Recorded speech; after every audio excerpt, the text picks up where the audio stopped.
Monsieur Darmanin, puis ensuite, ça sera Monsieur Fourage. Merci Monsieur le Président. Tout d'abord, permettez-moi de vous remercier de laisser la liberté s'installer pour cette grande discussion à l'occasion de la suppression de l'article 1, en tout cas de l'adoption éventuelle de ces amendements.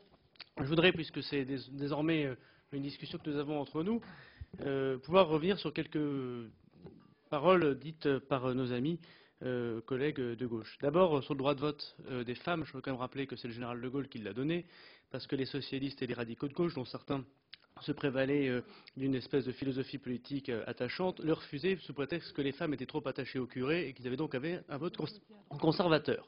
Donc rendons au général de Gaulle ce qu'appartient au général de Gaulle, et quand on est fidèle à la tradition des socialistes, ou en tout cas radicaux de gauche tout à l'heure pour le référendum, il faut être effectivement fidèle jusqu'au bout, si j'ai bien compris.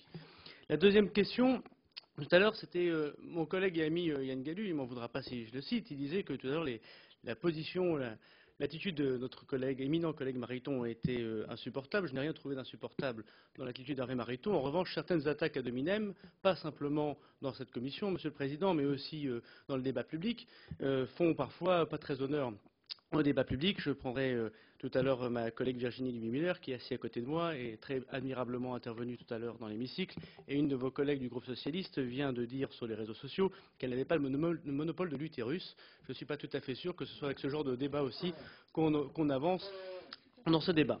Ensuite, non mais il faut le dire des deux côtés. Alors mon cher ami, c'est dommage. C'est pas très élégant, effectivement. Oui, c'est peut-être de la jalousie, alors, mais bon.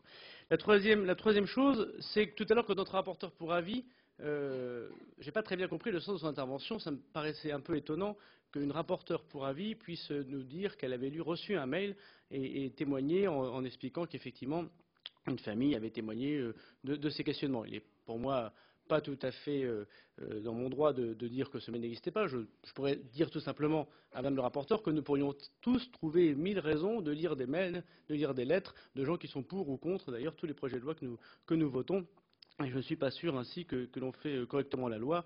Et d'ailleurs, ce qui me permet de dire que finalement, la personne qui sera le moins exprimée dans cette commission sera bien sûr le rapporteur. C'est quand même pour le moins étonnant. Et même si je suis un jeune parlementaire comme un jeune marié, je m'étonne aussi de ce mutisme du rapporteur. Mais j'espère que l'occasion du débat nous permettra d'écouter, je ne dirais pas son organe, mais sa voix. Je voudrais dire tout à l'heure une question qui est beaucoup plus importante pour moi. C'est la question tout à l'heure de notre collègue dont j'ai oublié le nom, elle m'en excusera, sur le fantasme dont elle a parlé. Et notamment parler de la liberté du corps, comme quoi nous voulions quelque part restreindre la liberté du corps. Mais madame, si j'ai bien compris, nous sommes ici des législateurs, et la liberté du corps, chacun, et c'est heureux, en fait ce qu'il le souhaite. Mais nous ne sommes pas là pour la liberté des corps, particulièrement pour la sexualité des gens.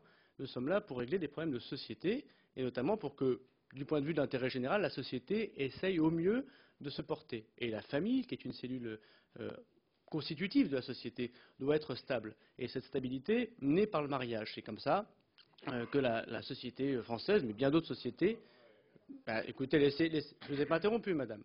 Et il se trouve que la société, quand on se réjouit de la stabilité des cellules familiales, ne serait-ce que pour plein de questions.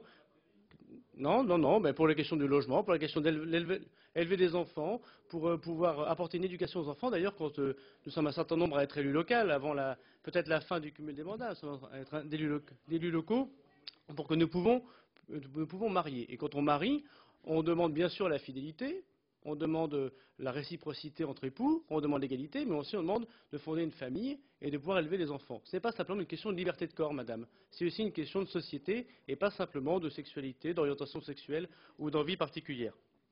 Sur le référendum, et je vais aller aussi vite que possible, Monsieur le Président.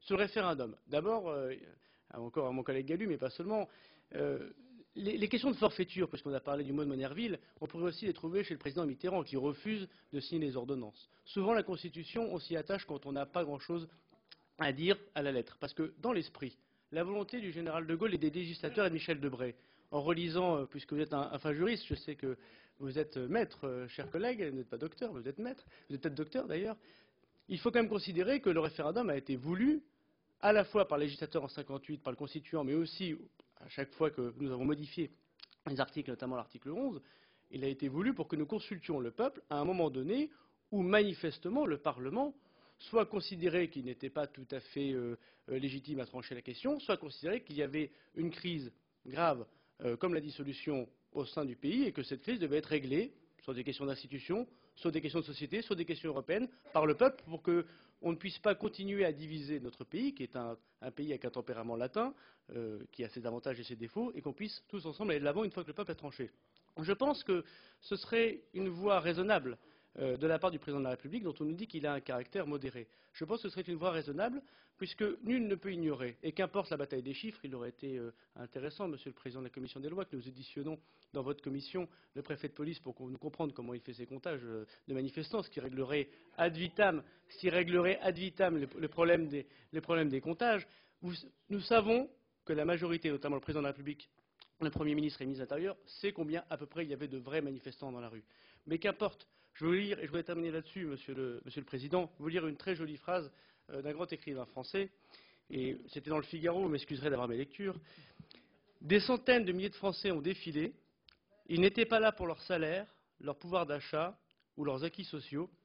Pour la première fois, ils venaient défendre non pas leurs intérêts, mais leurs seules convictions. Je pense qu'on peut effectivement les écouter sans s'insulter. Je vous remercie. Merci beaucoup, mon cher collègue.